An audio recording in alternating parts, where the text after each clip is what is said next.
말씀은 마태복음 7장 15절부터 20절 말씀입니다.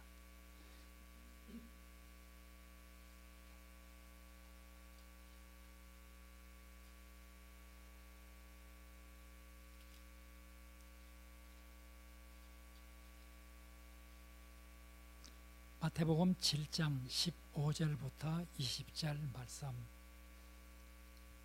길지 않기 때문에 같이 봉독을 하겠습니다.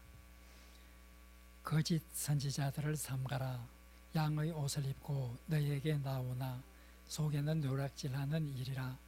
그들의 열매로 그들을 알지니 가시나무에서 포도를 또는 은근귀에서 무화과를 따겠느냐. 이와 같이 좋은 나무마다 아름다운 열매를 맺고 못된 나무가 나쁜 열매를 맺나니 좋은 나무가 나쁜 열매를 맺을 수 없고 못된 나무가 아름다운 열매를 맺을 수 없느니라. 아름다운 열매를 맺지 아니하는 나무마다 지켜 불에 던져지느니라. 이러므로 그들의 열매로 그들을 알리라. 아멘.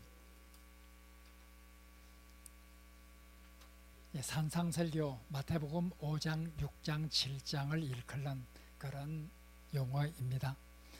이 산상설교의 마지막 결론부는 7장 13절부터 7장 27절까지가 마지막 결론부에 속하게 되죠. 이 중에서 7장 13절에서 14절 좁은 문으로 들어가라 하는 교훈이 있습니다. 그 다음에 7장 15절부터 23절까지 거짓 선지자를 삼가라 하는 교훈이 나오죠. 선지자를 삼가라. 그리고 7장 24절부터 27절까지 모래 위에 세운 집과 반석 위에 세운 집, 두 집의 비유가 나오고 있습니다. 자, 오늘부터 3주 동안은 지난 수요일날 13절, 14절을 우리가 살펴보았습니다. 오늘부터 3주 동안은 두 번째 나오는 7장 15절에서 23절에 나오는 이 말씀을 같이 살펴보려고 합니다. 특별히 7장 15절에서 23절은 두 개의 단락으로 나누어지고 있습니다. 하나는 7장 15절부터 20절, 오늘 읽은 본문이죠. 그리고 7장 21절부터 23절, 이 두 개의 단락으로 나누어집니다. 7장 15절에서 20절에는 거짓 선지자를 경계하라. 어떻게 거짓 선지자와 참 선지자를 구별할 수 있는가 하는 거짓 선지자의 문제에 관해서 말씀을 하고, 21절부터 23절은 거짓 선지자를 우리가 하나님의 뜻대로 살지 못하면, 행하지 않으면 누구든지 아무리 선지자라 할지라도, 아무리 기적을 일으키고 하나님의 뜻대로 사는 것처럼 보인다 할지라도 외부적으로 그렇게 보이는 것이 문제가 아니라 진정으로 하나님 뜻대로 살지 않으면 천국에 들어가지 못한다 하는 말씀이 7장 21절부터 23절에 나오고 있습니다. 오늘부터 두 주 동안 7장 15절부터 20절을 같이 살펴보려고 합니다. 7장 15절에서 20절은 거짓 선지자를 삼가라 하는 말로 시작이 됩니다. 거짓 선지자.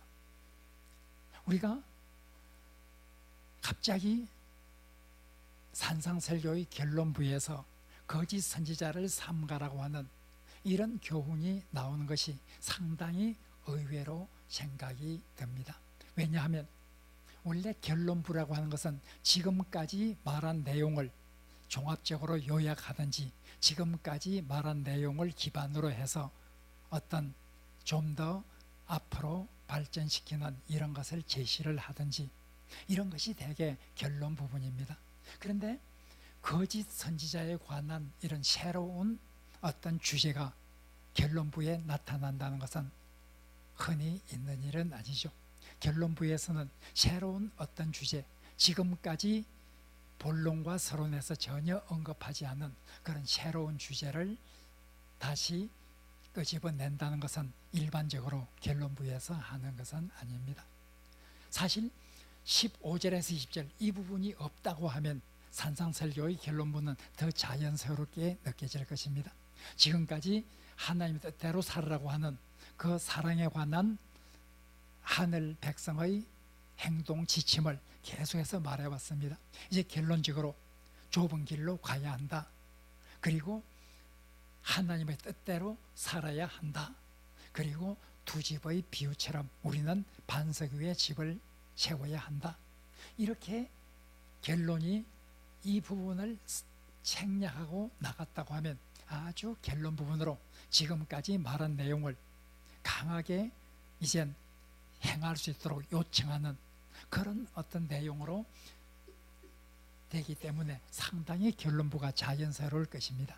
그런데 갑자기 거짓 선지자를 삼가야 한다. 이런 새로운 주제가 나온다는 것은 일반적으로 결론부에서 나오는 것이 아니죠. 이것은 거짓 선지자의 문제가 그만큼 긴급하고 산상설교의 결론 부분에서 거짓 선지자의 문제를 언급하지 않으면 안 될 정도로 그 정도로 거짓 선지자의 문제는 하나님의 뜻대로 우리를 살게 하는데 굉장히 위협이 되는 그런 어떤 요소가 된다는 것을 반증하고 있습니다. 거짓 선지자의 문제, 그 거짓 선지자는 굉장히 위험한데 왜냐하면 그들은 겉으로 보기에는 양의 옷을 입고 나오지만은 속에는 노략질하는 일이라. 바로 거짓 선지자를 삼가라 하는 말 다음에 15절에서 거짓 선지자를 삼가라. 그들은 양의 옷을 입고 너에게 나오나 속에는 노략질하는 일이라. 거짓 선지자가 얼마나 위협이 되는지, 얼마나 교회에 위험한 존재가 되는지를 잘 말하고 있습니다.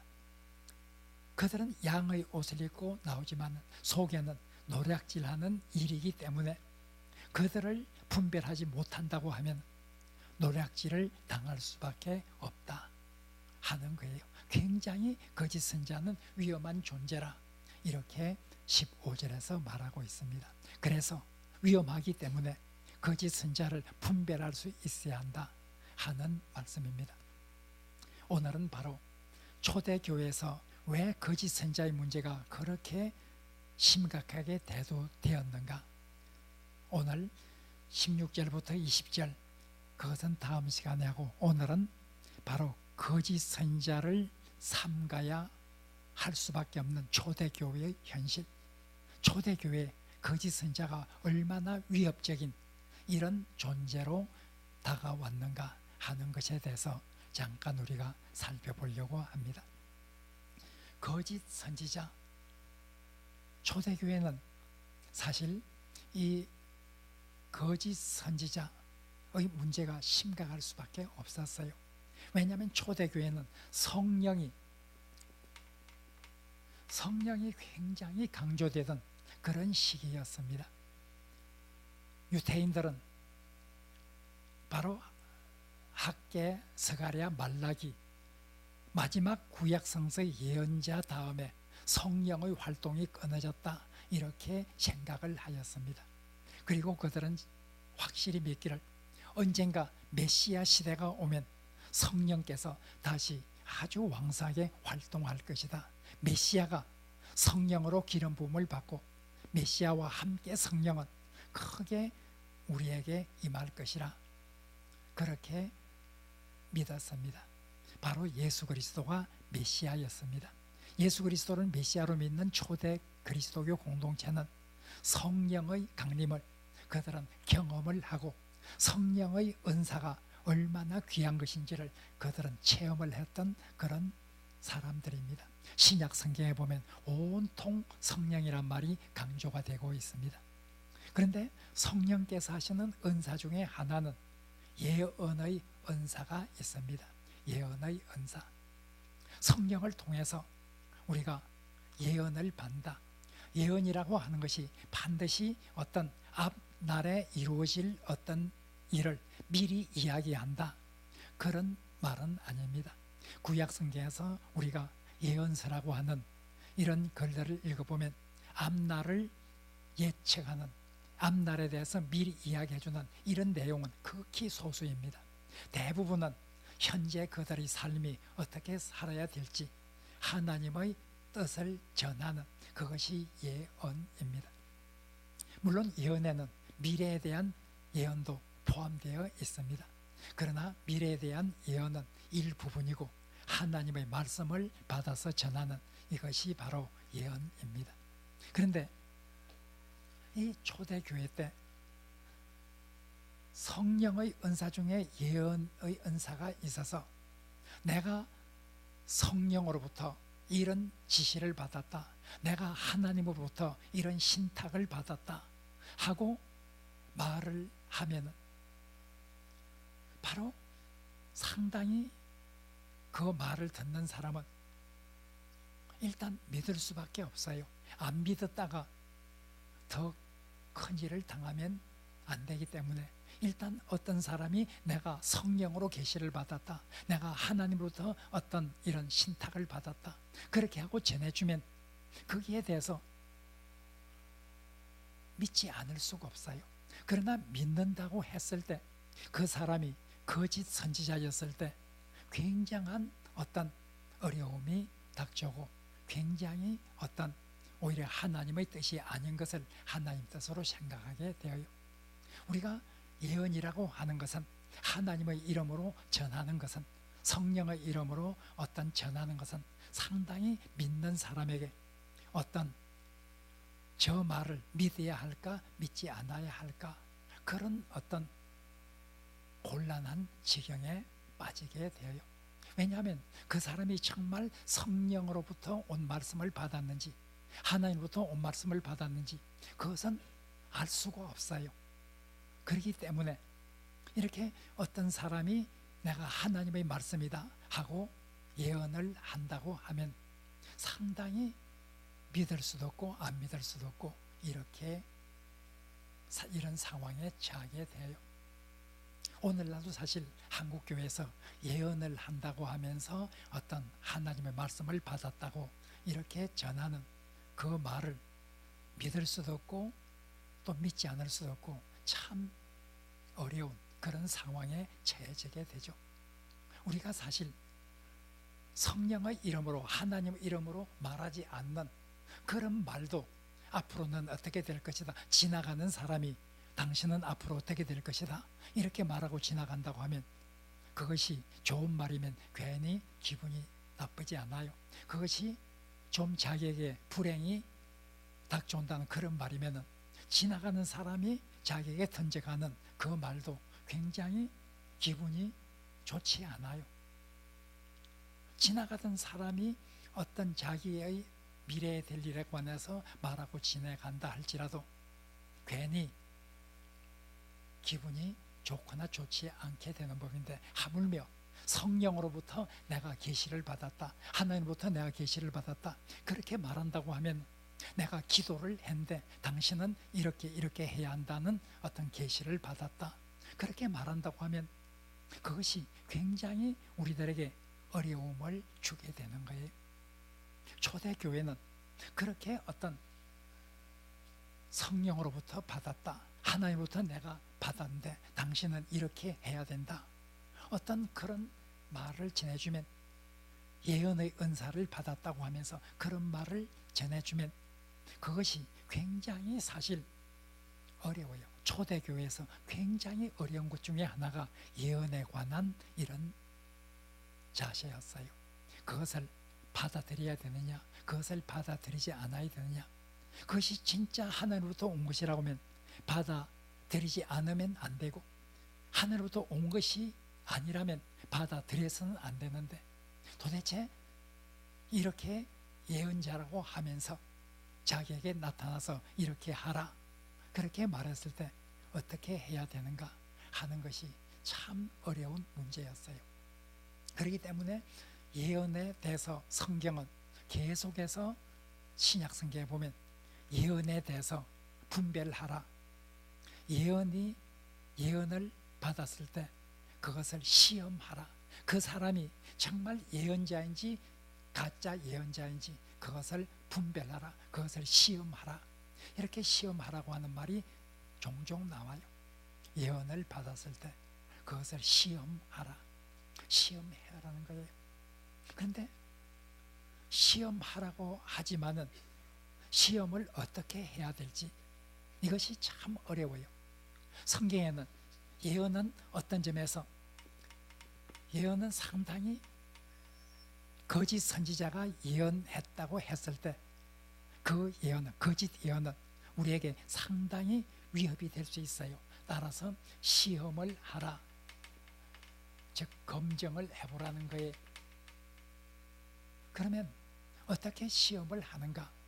시험하는 어떤 그것이 정말 하나님으로부터 온 것인지 하나님으로부터 오지 않은 것인지를 시험할 수 있는 그런 어떤 단적인 어떤 기준이 있는가? 가장 정확한 기준은 그 사람이 정말 신적인 어떤 계시를 받았는가, 신적인 영감을 받았는가 하는 거예요. 그러면 신적인 영감을 받았는가? 신적 영감의 문제가 제일 거짓 예언자인지 참 예언자인지를 구별하는 가장 기본적이고 가장 결정적인 그런 어떤 기준이 될 수 있어요.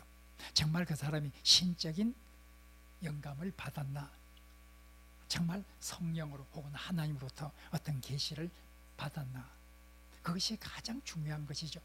그러나 그것은 그 사람이 정말 하늘로부터 계시를 받았는지 성령의 영감으로 그런 하나님 뜻을 받았는지 알 수 있는 길이 없어요. 어떤 사람이 그렇게 말했다, 어떤 예언을 말했다, 그 사람이 말하는 그것이 신적 영감을 받아서 말한 것인지 아니면 아닌지 그것을 알 수 있는 길이 없어요. 그러니까 가장 중요하고 결정적인 그런 어떤 기준은 상대방이 그런 것을 받았는지 우리가 알 수 없어요. 그것을 아는 사람은 아무도 없어요. 상대방은 그럼 그것을 잘 알았는가? 지금 예언자라고 하면서 말하는 그 사람은 신적 영감을 그 사람이 받았다고 확신을 하면 그 사람이 정말 신적 영감을 받은 것인가? 그것도 그렇지 않아요. 왜냐하면 신적 영감을 받았다고 했을 때 그 신적 영감이 정말 하늘로부터 온 것인지 거기에 관해서는 자기가 착각에 빠졌을 수도 있어요. 우리가 거짓 선지자라고 일컬어지는 구약 성경에 나오는 그런 거짓 선지자라고 일컬어지는 사람을 보면 그 사람들이 자기는 예언자가 아니면서 어떤 이득을 취하기 위해서 예언자인 척하면서 사람을 속이는 그런 사람들이 아니에요. 구약 성경에서 어떤 사람이 거짓 예언자라 이렇게 하나님의 예언자로부터 지탄을 받은 그런 인물들, 그 사람은 나는 그 예언자가 아닌데 나는 예언자인 척하면서 내가 어떤 이익을 취하지, 그런 사람들이 아니에요. 다 그 사람들은 자기 자신이 참 예언자라고 생각을 했어요.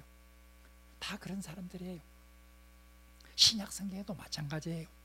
거짓 예언자를 삼가라 했을 때 이 거짓 예언자는 자기가 예언자인지 아닌 줄을 알면서 어떤 이익을 위해서 예언자인 척하는 그런 사람이 거짓 예언자라 그렇게 생각하시면 안 돼요. 그런 거짓 예언자는 거의 없어요. 신약 성경에 나오는 거짓 교사, 거짓 예언자 다 자기 자신은 하나님부터 온 하나님의 종이라고 생각했던 사람들이에요. 그런 사람들이에요.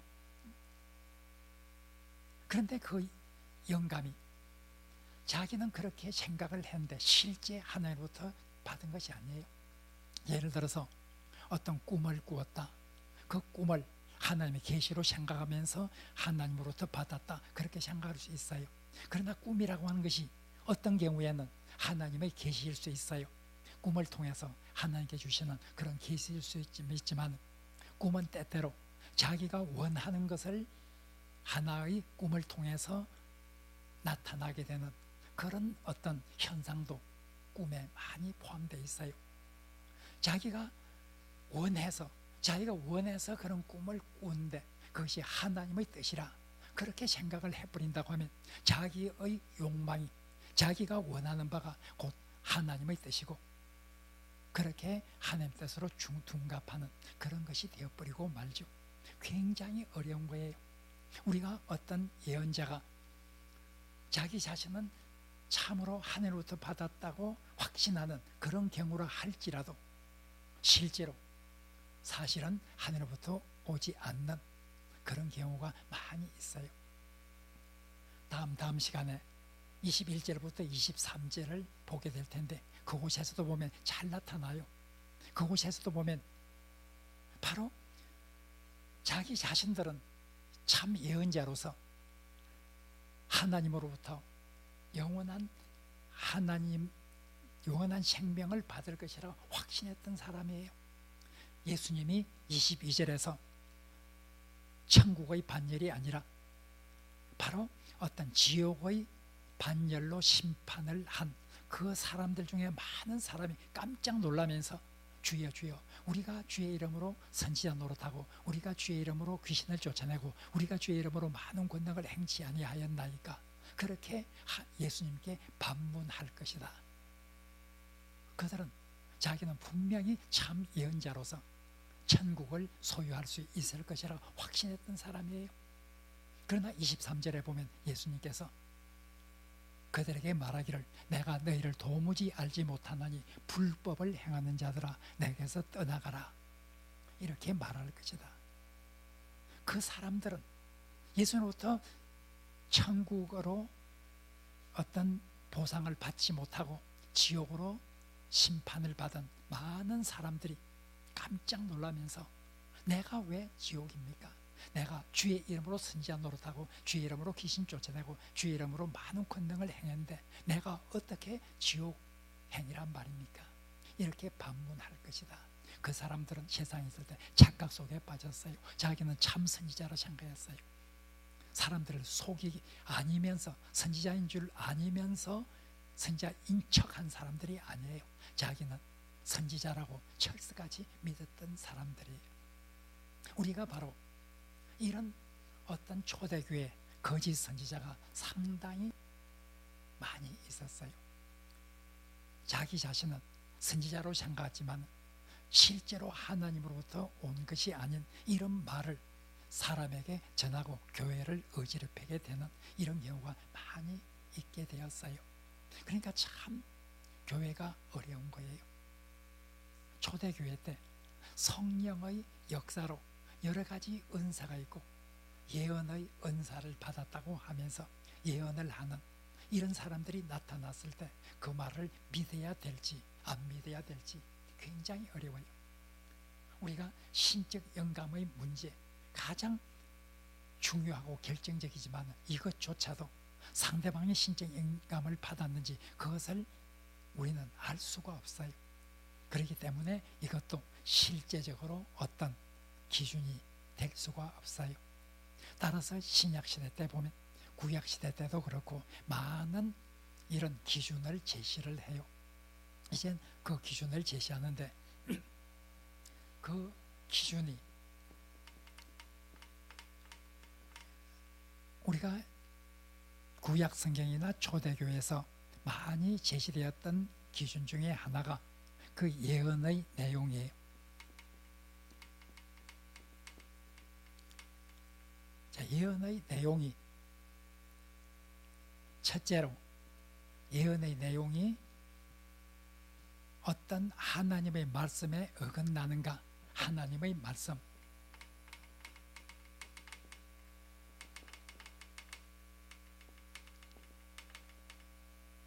하나님 말씀에 부합하는지의 여부를 먼저 따져야 된다는 거예요. 구약 성경에 보면 신명기에서도 그렇게 말하죠. 바로 어떤 사람들이 다른 신을 따라 섬기자 이렇게 말한다고 하면 그 말을 따라서는 안 된다. 왜냐하면 그것은 나 외에 다른 신을 섬기지 말라 하는 그 말씀에 어긋나요. 하나님의 말씀에 어긋나기 때문에 만약 어떤 사람이 와서 예언자라고 하면서 다른 신을 따르자 하고 말한다고 하면 그 사람을 결코 따라서는 안 된다.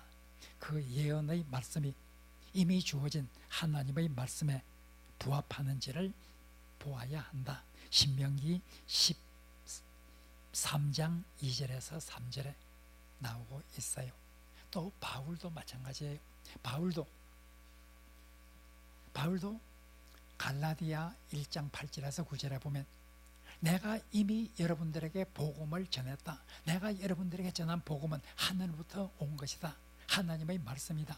그런데 내가 전한 것과 다른 어떤 복음을 여러분들에게 전한다 하면 그 사람은 천사라 할지라도 저주를 받아야 한다. 이렇게 말하고 있어요. 내가 이미 전한 하나님의 말씀, 그 복음, 거기에 상치되는 어떤 것을 전한다고 하면 그 사람은 천사라 할지라도 저주를 받을지어다. 이렇게 바울은 갈라디아서 1장 8절에서 9절에 말하고 있어요. 또 어떤 공동체가 이미 하나님 말씀으로 믿고 있는 그런 교리, 그런데 어긋나면 그것은 바로 거짓 예언이에요. 요한일서 4장 2절에 보면 바로 어떤 사람이 예수님의 육체로 오신 것을 부인하면, 예수님이 육체로 오신 것, 즉 예수님의 인성을 부인하면 그 사람은 거짓 예언자라. 이렇게 말하고 있어요. 인성을 부인하면 거짓 예언자라. 그러니까 어떤 이미 주어진 교리, 이미 주어진 하나님 말씀에 그 예언의 말씀이 부합하는지를 따져봐야 된다는 거예요. 그것이 부합하지 않으면 그것은 거짓 예언자라. 그런 하나님 말씀에 부합하지 않는 그런 요소가 있다고 하면 그 사람은 거짓 예언자로서 그 사람의 말을 따라서는 안 된다 하는 거예요. 그리고 예언의 성취, 예언의 내용이 성취되는지 성취되지 않는지, 성취되지 않는다고 하면 그것은 거짓 예언자라 하는 거예요. 예언이 성취되지 않으면 거짓 예언자라. 그런데 예언의 성취되지 않으면 그 사람은 거짓 예언자고, 성취되지 않는 것을 말하면 그것은 거짓 예언이다. 이렇게 구약 성경에서는 굉장히 강조돼요. 이것은 구약에서 굉장히 강조되는 거짓 선자와 참 선자를 구별하는 방법이에요.